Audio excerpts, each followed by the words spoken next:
Assalamualaikum warahmatullahi wabarakatuh.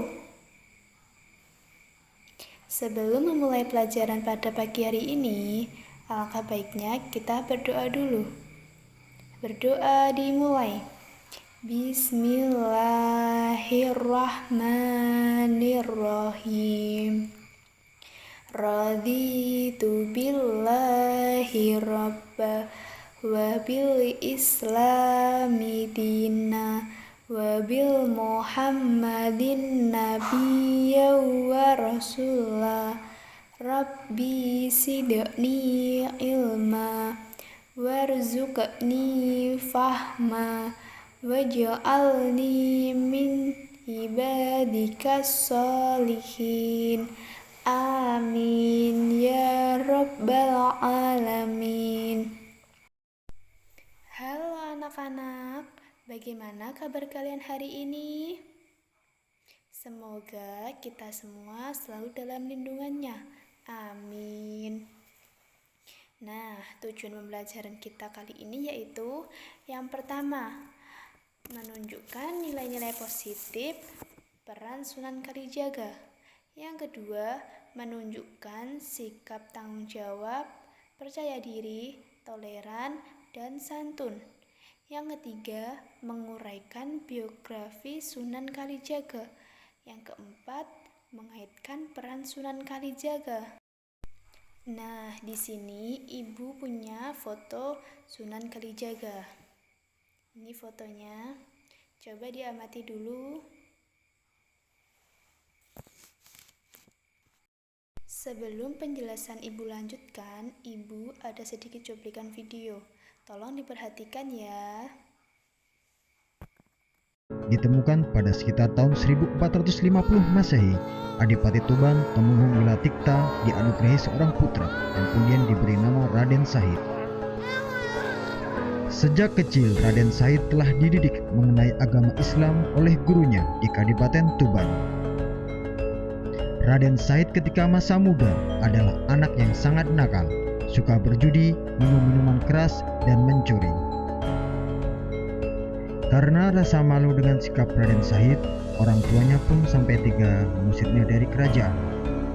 Namun, dengan diusirnya Raden Sahid dari kerajaan, membuat Raden Sahid semakin nakal dengan menjadi perampok yang membuat kerusuhan di hutan Jatisari. Dengan kenakalan yang tidak wajar, Raden Sahid dikenal dengan sebutan Lokajaya. Namun, atas dakwah Sunan Bonang yang saat dirampok mampu menunjukkan kesaktian dengan mengubah buah aren menjadi emas, Raden Sahid pun bertaubat dan menjadi muridnya. Sebagaimana Sunan Bonang yang dididik dari keluarga Bupati Tuban, Raden Sahid pun mempelajari kesenian dan budaya Jawa dari Sunan Bonang. Kemudian Raden Sahid mengawali dakwah di desa Kalijaga yang berada di Kabupaten Cirebon untuk mengislamkan penduduk Indramayu dan Pemanukan. Raden Sahid tinggal selama beberapa tahun di desa Kalijaga dengan mula-mula menyamar sebagai pembersih masjid Sang Cipta Rasa. Setelah lama berdakwah, Raden Sahid kemudian melakukan laku ruhani dengan melakukan uzlah atau menyendiri di Pulau Upih. Setelah melakukan uzlah selama 3 bulan 10 hari, laku ruhani Raden Sahid diterima Allah, yang kemudian ia diangkat menjadi wali dengan gelar Sunan Kalijaga. Seperti wali-wali yang lain dalam berdakwah, Sunan Kalijaga sering mengenalkan Islam kepada penduduk melalui pertunjukan wayang. Selama menjadi dalang, Sunan Kalijaga berkeliling dari wilayah Pajajaran hingga wilayah Majapahit. Masyarakat yang ingin menanggap wayang, bayarannya tidak berupa uang, melainkan dengan membaca 2 kalimat syahadat, sehingga dengan cara itu Islam berkembang cepat. Tidak hanya sekedar mendalang, Sunan Kalijaga juga memunculkan tokoh-tokoh kuno seperti Punokawan dan lain-lain. Sunan Kalijaga juga memodifikasi alur cerita dan mereformasi bentuk wayang. Perangkat gamelan sebagai pengiringnya, tebang-tebang dan suluknya sampai menjadi seperti sekarang yang kita ketahui. Tidak ada satupun catatan dari naskah-naskah historiografi yang menetapkan kapan Sunan Kalijaga wafat, kecuali bahwa wali termasyhur ini wafat dan dikebumikan di Kadilangu, Kabupaten Demak.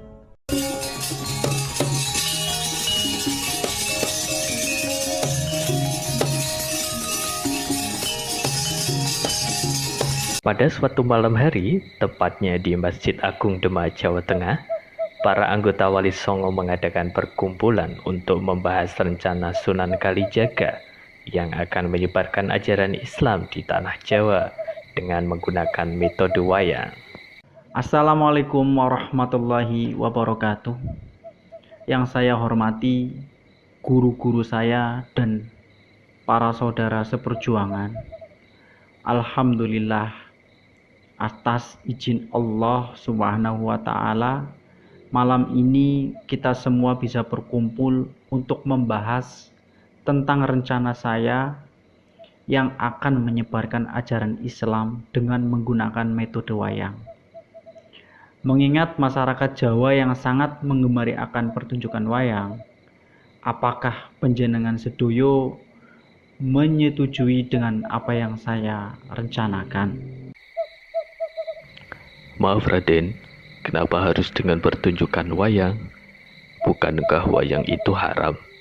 Karena bentuknya yang menyerupai dengan bentuk manusia.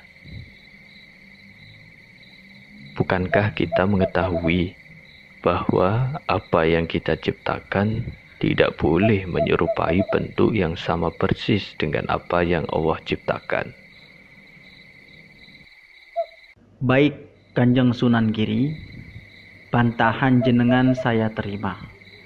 Kalau memang wayang diharamkan karena bentuknya yang menyerupai bentuk manusia, kemudian saya rubah bentuk wayang tersebut tidak lagi menyerupai bentuk manusia, apakah wayang tersebut masih dianggap haram?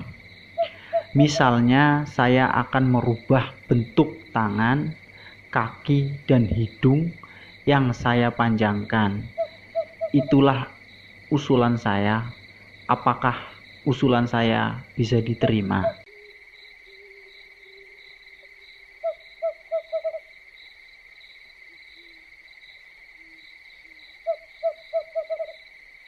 Setelah mendapatkan persetujuan dari para anggota Wali Songo yang lain, termasuk Sunan Giri, akhirnya Sunan Kalijaga melanjutkan rencananya untuk menyebarkan ajaran agama Islam dengan wayang kulit. Sunan Kalijaga berkeliling dari satu tempat ke tempat yang lain untuk menemui penduduk dan mengajak mereka untuk menyaksikan pertunjukan wayangnya. Untuk menarik minat warga yang menyaksikan pertunjukan wayang, Sunan Kalijaga menawarkan hadiah berupa uang 1 ketip yang akan dibagikan kepada siapa saja yang bersedia menyaksikan pertunjukan wayangnya.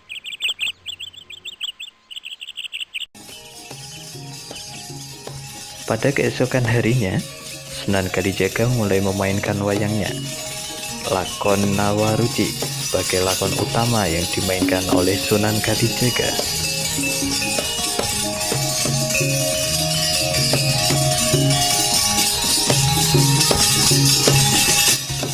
Suara keramaian wayang Sunan Kalijaga terdengar sampai ke area luar pendopo, sehingga membuat penasaran para warga yang melintas di area tersebut.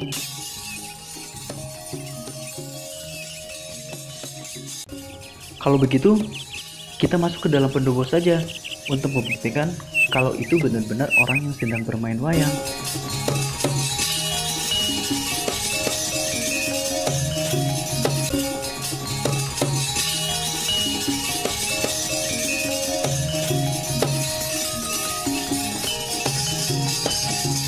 Pada akhirnya, warga pun memberanikan diri untuk masuk ke dalam pendopo. Dan ternyata ada orang yang sedang bermain wayang. Seiring berjalannya waktu, semakin banyak warga yang datang ke pendopo untuk menyaksikan pertunjukan wayang yang dimainkan oleh Sunan Kalijaga. Pada kesempatan itulah, Sunan Kalijaga memulai dakwahnya dengan mengenalkan ajaran agama Islam yang baik dan benar. Sunan Kalijaga meyakinkan kepada mereka bahwa tidak ada yang disembah kecuali Allah dan meyakini bahwa Nabi Muhammad adalah utusan Allah. Dalam ajarannya, Sunan Kalijaga memberikan pesan kepada mereka agar menjadikan hidup mereka menjadi lebih baik dalam hubungan antara sesama dan hubungan kepada Allah Subhanahu wa Ta'ala. Sunan Kalijaga berpesan, yang pertama, menghargai diri sendiri dan menghargai orang lain.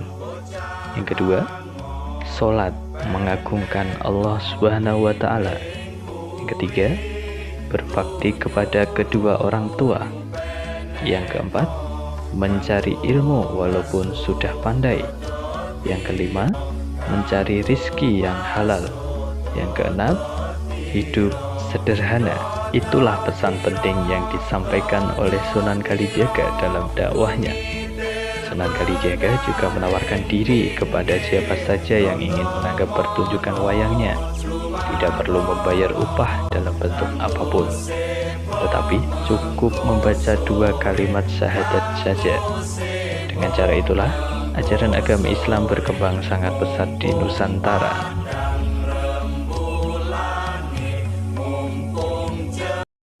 Sedikit ibu ulang mengenai cuplikan video tadi. Raden Said lahir pada tahun 1450 Masehi.